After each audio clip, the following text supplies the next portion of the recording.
Imekuwa bahati leo kukutana na nyota wa zamani wa Simba na Yanga, lakini pia ni mchambuzi wa masuala ya kabumbu, namzungumzia Amri Kiemba. Naitwa Nevumba Abubakar, tuko hapa kuzungumza naye kuhusiana na raundi mbili zilizopigwa za ligi kuu bara. Anazionaje na pengine zinakuwa za namna gani kuelekea msimu huu ambao tumeuanza hivi karibuni 25-26. Amri Kiemba, kwema? Alhamdulillah. Nashukuru Mungu, uzima upo. Sawa. Wewe ni mchambuzi. Unazungumziaje raundi mbili hizi zilizopigwa za ligi kuu bara? Coast wamecheza tayari, Simba na Yanga, Azam na timu zingine. Kwanza ligi imeanza kwa gia ya kawaida, lakini ikionekana pia ligi kuboreka kwenye eneo la mbinu, kwa maana unaweza ukaona walimu kazi ambazo wanazifanya kwenye uwanja wa mazoezi kupitia kwenye mechi ambazo wamezicheza.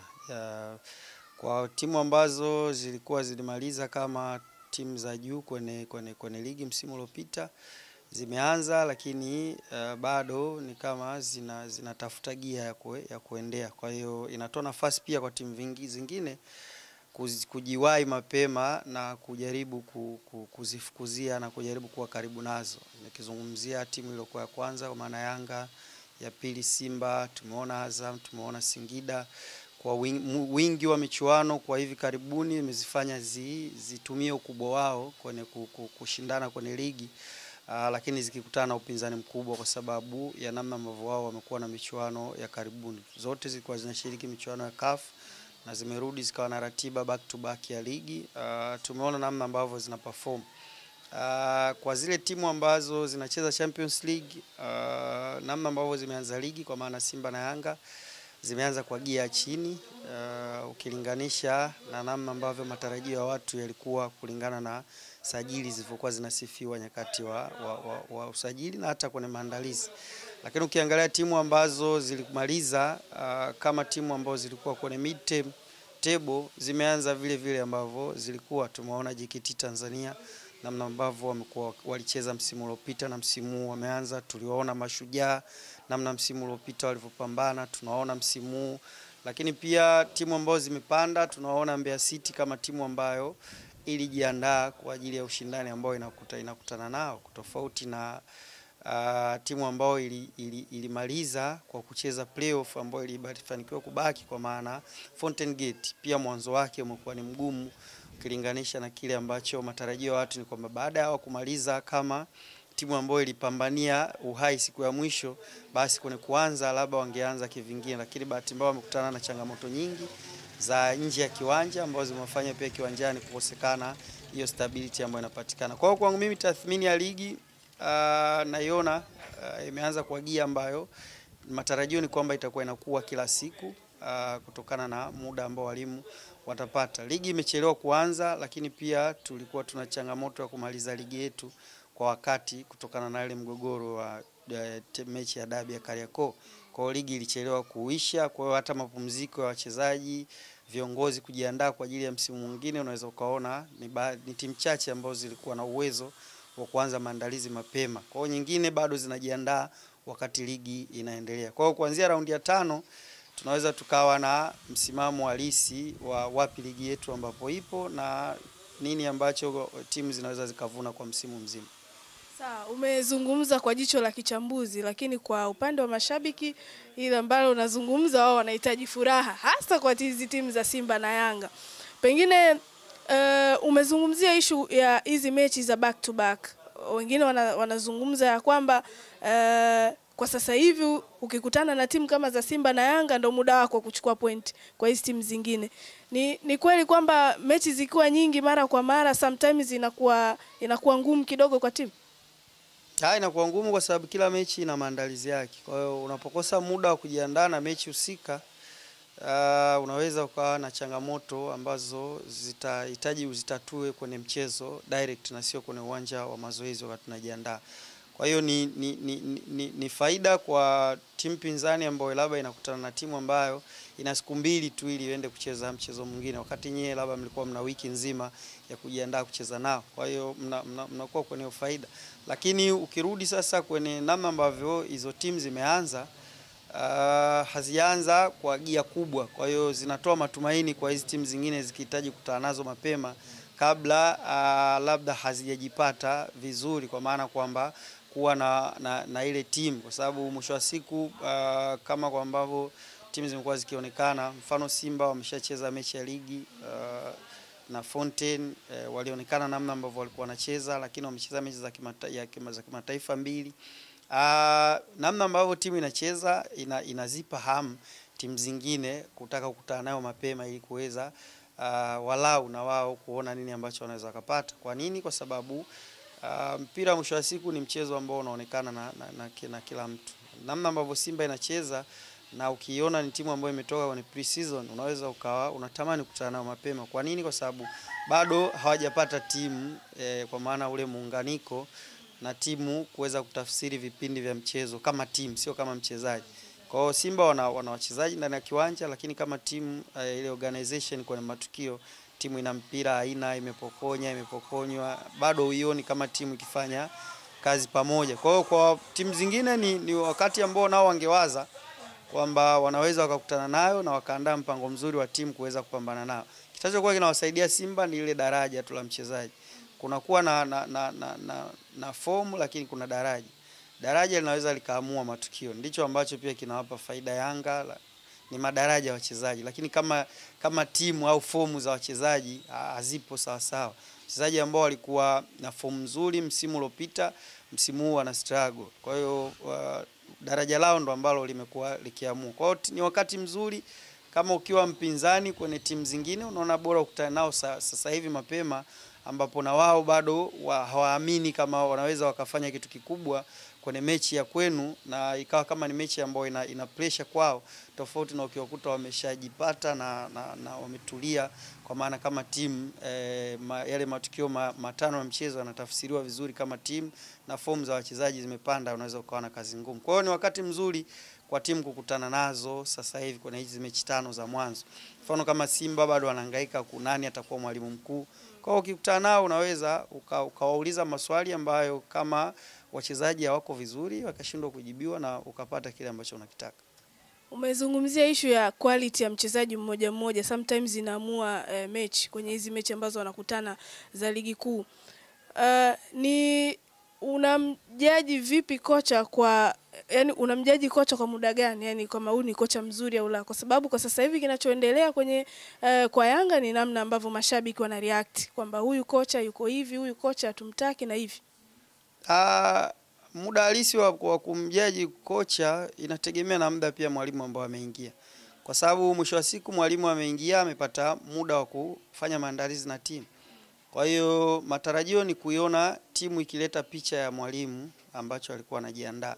Kwa hiyo kama hakijaonekana, unaweza ukaona una maswali ya kuuliza kuhusiana na mwalimu, kile ambacho alikuwa anakifanya kipindi cha maandalizi ambacho watu wamezoea kukiita pre-season kwa lugha ya kigeni, na imeonekana kama ni lugha ya Kiswahili. Kwa Kiswahili ni kipindi cha maandalizi kwa ajili ya msimu mpya. Kwa hiyo pale ndipo ambapo unaweza ukaipima timu kwenye yale matukio matano, kwa sababu mchezo wa mpira wa miguu na matukio matano tu ndio ambayo yanajirudia mpaka dakika 90 zinaisha.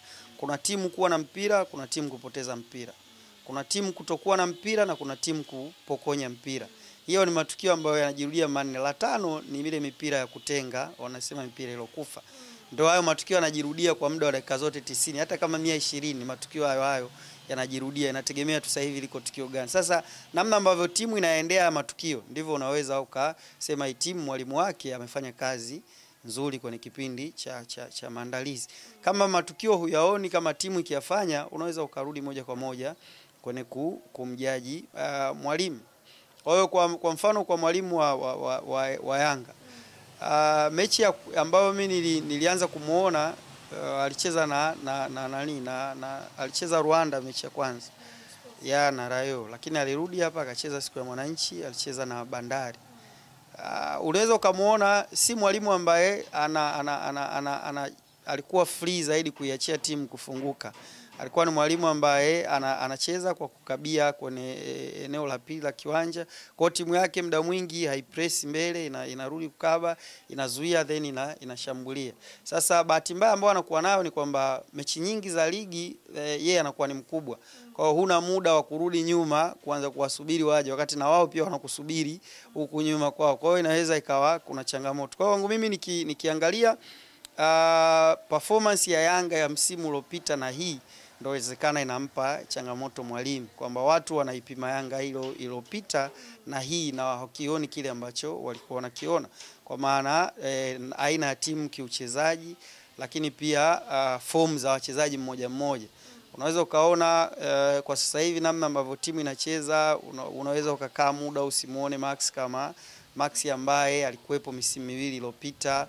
Pacome unaweza ukamuona dakika 2 akapotea dakika 5. Kwa hiyo pia inaweza ikawa ni changamoto ambayo inaizunguka timu, lakini Mzize unamuona in out zimekuwa nyingi, bado Dube ana uhakika. Kwa hiyo unaweza kuona wachezaji ambao msimu uliopita walikuwa kama muhimili ni karibia 60% hawapo kwenye ile hali ambayo walikuwa nayo.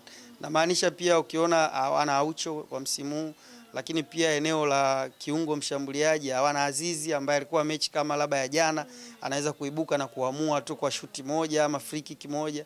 Kwa hiyo ni vitu ambavyo kwenye timu vimepungua. Sasa wakijaji namna hiyo wanarudi moja kwa moja kwa mwalimu, kwamba mwalimu huyu bana hatufikishi popote, kwa sababu kuna namna ambavyo walikuwa wameitem timu yao kwa msimu uliopita na wakawa na uhakika maingizo ambayo yameingia, basi timu itakuwa imeboreka zaidi kuliko ambavyo ilitazamiwa. Lakini matokeo yake ni kwamba bado timu inategemea kikosi kile kilichokuwepo msimu uliopita kuweza kuipush na kupata matokeo. Kwa hiyo mwalimu atahukumiwa kwa sababu alikuwa na timu kwenye muda wa maandalizi, na hiki ambacho kinaonekana kinatafsiri nini ambacho mwalimu alikuwa anasisitiza kwenye uwanja wa mazoezi. Kwa jinsi ulivyozungumza ni kwamba mwalimu ana mzigo mzito. Timu ni imempalia, ama naweza kusema timu imempalia? Hapana, kwa sababu unaweza ukaanza kujiuliza, labda wakati viongozi wanachagua kwenda na mwalimu huyu walikuwa wanaamini anaendana na kile ambacho wao wamekuwa wakifanya kwa misimu hii 3-4, kwa sababu unaweza kweli ukamchukua mpishi lakini ladha na testi ya chakula ikawa ni tofauti. Ni kile kimepikwa na kimeiva, lakini namna ambavyo unakisikia ladha yake ikawa ni tofauti. Sasa inawezekana ladha ya namna ambavyo mwalimu anaandaa timu yake na kile ambacho washabiki wanaenda kukiona ndio kinaleta utofauti na wale mazoea. Kwa kama mwalimu si style yake ya kucheza kwa namna ambavyo washabiki na wanachama wa Yanga walizoea, inawezekana ikawakosa sasa ni la viongozi kwa kumleta mwalimu ambaye haendani na kile ambacho timu imekuwa ikikifanya. Miaka ya nyuma Yanga walikuwa wana namna yao ya kucheza. Ilikuwa sio timu ambayo inajali sana kwenye possession, ilikuwa ni timu ambayo iko kwa ajili ya matukio na kushinda mechi. Hiyo nilikuwa ni kipindi cha nyuma, lakini miaka ya karibuni wamekuja kutransform kutoka kwenye hiyo style yao ya kucheza na kuja kwenye mpira wa pasi fupi na control game na wao kutafuta matokeo. Sasa hiyo ndio imekuwa wakimlazimisha na mwalimu ambaye yupo sasa hivi acheze namna ambavyo wamekuwa wakiwatazama walimu wengine waliopita. Sasa kama mwalimu hayupo hivyo, muda wote atakuwa akionekana yeye analeta changamoto kwenye timu. Utakumbuka hata Simba walikuwa na Brazil yule mwalimu Brazil alikuja Simba, walikuwa watu wapendezwi na namna ambavyo timu ilikuwa inacheza. Utakumbuka baada ya kufungwa na Yanga tuna yeye aliondolewa, lakini alikuwa anashinda. Robertinho alikuwa anashinda na watu wakawa ridhiki na kile ambacho anakitoa. Kwa hiyo kama style ya timu ya uchezaji na mazoea ya washabiki na wanachama, mwalimu hata kuja kuendana nayo, moja kwa moja atakutana na upinzani wa wale washabiki kwamba timu haichezi vizuri na timu inapata matokeo kwa kubahatisha, kwa sababu wana namna yao ya kucheza. Lakini ukirudi kwa mwalimu yeye timu ikishinda na ikatekeleza kile ambacho walifanya kwenye uwanja wa mazoezi, yeye ukimuuliza atakwambia timu yangu inacheza vizuri kwa sababu inatafsiri matukio ndani ya kiwanja kwa namna ambavyo sisi tulijiandaa. Kwa hiyo ni tofauti ya mwalimu anavyoiona timu imecheza vizuri na shabiki na mwanachama, kwa sababu shabiki na mwanachama yule ni mteja. Mteja anatoa pesa yake kununua bidhaa hiyo huduma. Sasa ana namna yake, anataka hiyo huduma itolewe. Kwa hiyo anapokuja pale kutazama, yeye amekuja kwenye kuburudika, hajaja kwenye kazi. Kwa hiyo mwalimu na wachezaji wako kazini, ila kuna mtu amekuja kwenye burudani. Kwa hiyo wakati wewe unafanya kazi, utambue kazi yako ni burudani kwa mtu mwingine. Mbali na kupata matokeo kwa kushinda, pia yule mtu anapaswa kufurahi na kuwa satisfied kwamba yes, timu yangu imeshinda na sisi tuko vizuri kwa wakati huu.